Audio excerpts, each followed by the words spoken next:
اپنے بندوں کی ہر دعا سنتا ہے، اور جو کھیتا رحمی یا گناہ کرنے والا، اس کے علاوہ جو آدمی ہے نہ تو وہ گناہ گار ہے، گناہ کرنے والا ہے، نہ وہ کھیتا رحمی کرنے والا ہے، ایسے آدمی کی تو اللہ ہمیشہ دعا قبول فرماتے ہیں۔ اور یہ بھی یاد رکھ لیں، دعا کی تین حالتیں ہیں، تین صورتیں ہیں۔ دیکھیں آپ کو میں بتاتا ہوں، آپ نے کہنا ہے ہائے ہم تو دعا ہمیشہ کریں، ہم کو تو بہت زیادہ دعائیں کرنی چاہیے۔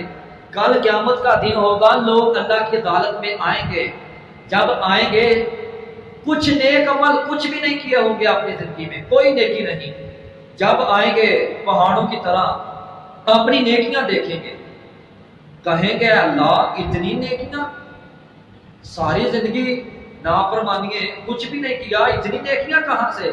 فرمایا یہ وہ ہے، یہ نیکیاں وہ ہیں کہ جو دنیا پہ رہتے ہوئے تم اپنے رب پر یقین رکھتے ہوئے دعائیں مانگتے تھے، سبحان اللہ، یہ وہ نیکی ہے۔ اور اللہ کے نبی صلی اللہ علیہ وسلم نے دعا کی تین حالتیں صورتیں بتائیں۔ جب بندہ اللہ سے دعا مانگتا ہے، دعا کرتا ہے، یا تو اللہ فوراً قبول فرما لیتے ہیں، اسی وقت اس کی دعا کو پورا کر دیتے ہیں، فوراً قبول کر دیتے ہیں۔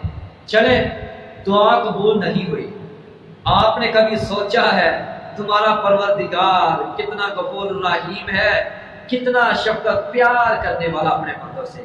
یا تو دعا کو قبول کر لیتے ہیں، اگر دعا نہیں قبول ہوئی شاید اگلے دن کچھ وقت بعد آپ پر کوئی بڑی مصیبت آنی ہو، کوئی بڑی مصیبت، کوئی ایسی اللہ تنگ دستی کی وبا، ایسی آزمائش، کوئی برا وقت ٹال دیتے ہیں اس دعا کی وجہ سے۔ اللہ معاف کرے، استغفر اللہ، شاید آپ کا کل اگلے دن اگلے ہفتہ کو ایک ماں کو ایکسیڈنٹ ہونا ہو، آپ کا مال کوئی چوری، کوئی چور آپ کو ٹکٹ مل جائے، آپ کا مال چرا لے، یا کوئی بیماری آ جائے، یا کوئی مصیبت آ جائے۔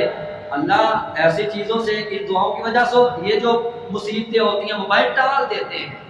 اور تیسری شکل دعا کی صورت، اگر مصیبت بھی نہیں ٹالتے، دعا قبول بھی نہیں ہوتی، تو تب پھر اللہ کیا کرتے ہیں؟ ہماری دعاؤں کو اللہ روز قیامت کے دن تک ذخیرہ کر دیتے ہیں۔ جب ہم قیامت کے دن اپنے رب کی عدالت میں پیش ہوں گے تو ہماری یہی دعائیں نیکیوں میں اللہ بدل کر ہمیں عطا کریں گے، اور انہی وجہ سے جنت میں بھیج دیں گے۔ سبحان اللہ، سبحان اللہ۔ صحابہ کرام کہتے ہیں تو پھر دعائیں بہت مانگنی چاہیے۔ اللہ کے رسول صلی اللہ علیہ وسلم نے فرمایا کیوں نہیں؟ رب کے گھر میں کوئی کمی ہے، اور رب کی رحمت میں، رب کی برکت میں، رب کے خزانوں میں، رب کی عنایت میں، رب کی خیر میں کوئی کمی ہے؟ دل کھول کر مانگا کرو، دل کھول کر مانگا۔